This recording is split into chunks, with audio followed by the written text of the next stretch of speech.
குக்கு பக்தி YouTube channel நேயர்களுக்கு வணக்கம். நான் உங்கள் லாவண்யா. இன்னைக்கு நம்மோட நேர்காணலில் இணைந்திருப்பவர் யார் அப்படின்னு பார்த்தீங்கன்னா, சிறப்பு விருந்தினர் ஜோதிடர் வித்தகர் திருக்கோவிலூர் பரணிதரன் நம்மோட இணைந்திருக்கிறாங்க. வணக்கம் சார். அடுத்ததாக மகர ராசி அன்பர்கள் ஐயா, இவங்க பாத்தீங்கன்னா ஒர்க்கஹாலிக்னே சொல்லலாம். ஏன்னா எப்ப பார்த்தாலும் வேலை வேலை வேலை வேலைன்னு தான். ஆனா காசு விஷயம் வந்துட்டா கஞ்சோனே சொல்றாங்க. ஏன் ஐயா இவங்க எப்படி இருக்காங்க? அவர்களுடைய வாழ்க்கையில் தன்னை உயர்த்தி கொள்வதற்காக, தன்னை முன்னிலைப்படுத்திக் கொள்வதற்காக எதையெல்லாம் செய்ய வேண்டுமோ அதையெல்லாம் செய்யக்கூடியவர்கள் மகர ராசிக்காரர். உழைப்பாளிகளாகவும் இருப்பார்கள். உழைப்பாளிகள் இருப்பார். என்னன்னா உங்களை அப்படியே அப்சர்வ் பண்ணுவாங்க. சரிங்களா? உங்கள் வழியாக இதை சாதிப்பது. அதுல இந்த சாதிக்கின்ற திறமை என்பது மகர ராசினர்கள் இருக்கும். சனி பகவானுடைய ராசி தான். கும்பராசிக்கு ஒரு வேறுபாடு இருக்கும், மகரத்துக்கு ஒரு வேறுபாடு இருக்கும். இது 10ஆம் இடம் இல்லைங்களா? நீங்க எல்லாத்தையும் பார்க்கணும். காலபுருஷ தத்துவத்தின் 10ஆம் இடம் தொழில் ஸ்தானம், உத்தியோகஸ்தானம். இவரு பூரா பார்த்தீங்கன்னா அந்த கிரியேட் பண்ணி ஒரு இடத்த கொண்டு போய் நிறுத்துறதுல இவங்க பதவியா, பட்டமா, தொழிலா, முதன்மையான இடமா எல்லாத்தையும் இவங்க தேடுவாங்க. அதற்காக எல்லாமும் செய்வார்கள். எங்க இறங்கி போகணும், எங்க யாரை சந்திக்கணும், எந்த இடத்துல எப்படி நடந்துக்கணும் எல்லாமே தெரியும் உங்களுக்கு.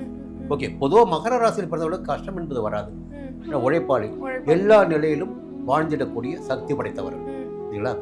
இந்த நேரம் பார்த்தீங்கன்னா அதிகபட்சமான யோகம் மகர ராசினர். முதல் ஜாக்பாட். ஒரு பக்கம் பார்த்தீங்கன்னா குரு 7ஆம் இடத்துக்கு வந்தார். 12 ஆண்டிற்கு ஒரு முறை தான் குரு 7ஆம் இடத்துக்கு வருவார். ஒரு வீட்டில் ஒரு வருஷம் இருப்பார். அப்போ 12 ஆண்டுக்கு பிறகு ஒரு யோக காலம் இந்த நேரத்தில் இவர்களுக்கு தொடங்கி இருக்கு. இல்ல, அது எப்பவுமே ஒரு செல்வாக்கு வருகின்ற போது மனிதனுக்கு என்ன பண்ணுவான்னா, அவன் கர்ம வினை என்ன பாருங்க, எதை விதைத்தானோ அதை அறுவடை பண்ணுவான்னு. அப்ப அங்க போய் அறுவடை பண்ணுவான். இந்த நேரம் நல்ல நேரம், செல்வாக்கோடு இருக்கின்ற நேரம். ஒரு அரசியல்வாதியாக இருந்தால் ஒரு நல்ல இடத்துல போய் உட்காரக்கூடிய, ஒரு பதவி கிடைத்திருக்கூடிய அவங்களுக்கு பட்டம், பதவி, பெருமை, செல்வாக்கு, அந்தஸ்து எல்லாவற்றையும் காணக்கூடிய, சொந்த வீடு, வாகனம் எல்லாவற்றையும் காணக்கூடிய நிலை குரு பார்வையினால், சப்தம குருவின் பார்வையினால் கிடைக்கும். கணவன் மனைவிக்குள் இணக்கமான நிலை இருக்கும். திருமண வயதனுக்கு வரன் வரும். கூட்டு தொழில் லாபம் தரும். சரிங்களா? நண்பர்களால் ஆதாயம் கிடைக்கும். விலகி இருந்தவர்கள் கூட தேடி வரக்கூடிய நிலை ஏற்படும். எல்லா வித செல்வாக்கு இருக்கு. அதே நேரத்தில் 11ஆம் இடத்தையும் குரு பார்க்குறாரு. இப்போ லாபஸ்தானத்தை குரு பார்த்துறாரு. இந்த குரு ரொம்ப நல்லவரெல்லாம் சொல்ல முடியாது.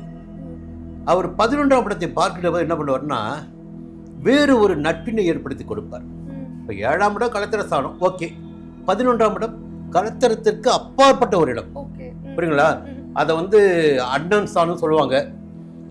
வாழ்க்கை துணைக்கு அப்பாற்பட்ட ஒரு ஸ்தானம் சொல்லுவாங்க. சின்ன வீடு சொல்லுவாங்க வச்சுங்களேன். அந்த இடத்த 11ஆம் இடம். அப்போ அந்த இடத்த குரு பார்க்கின்ற போது ஏதாகிலும் ஒரு நட்பு இந்த நேரத்தில் ஒட்டிக்கும் அப்படியே. புரியுங்களா? இல்லையா, கொஞ்சம் சில பேருக்கு திருமண வாழ்க்கை முறிவு ஏற்பட்டு போச்சு, இல்லை வாழ்க்கை துணை எழுந்துட்டாங்க, அவர்களுக்கு மறுமணம் நடந்திடக்கூடிய நிலையும் 11ஆம் இடத்துக்கு குரு பார்ப்பதால் ஏற்படும். சரிங்களா? அடுத்து பார்த்தீங்கன்னா 3ஆம் இடத்தையும் குரு பார்க்குற, தைரியம் கூடும். 3ஆம் இடத்தில் சனி பகவான் சஞ்சரித்துக் கொண்டிருக்கார். ராசிநாதன் சனி பகவான் 3ஆம் இடத்தில் தைரியமாக தப்பு செய்யறதுனால தைரியம் செய்வாங்க.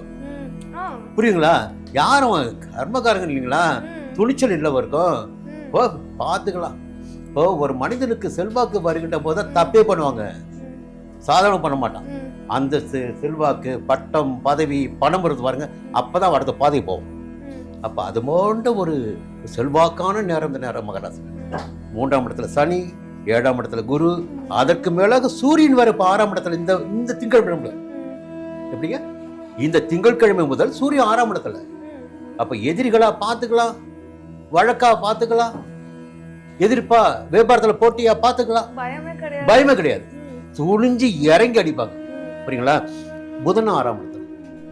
எல்லா வகையிலுமே இந்த வாரம் மகர ராசினருக்கு மிக மிக யோகமான வாரம். இவருடைய செல்வாக்கின் காரணமாக சில சந்தோஷங்களுக்கு இவர்கள் மாற்றிக்கொள்வார்கள், மாறுவார்கள். அது அவர்களுக்கு அவருடைய கர்ம வினைக்குரிய பலன்கள் கிடைக்கும்.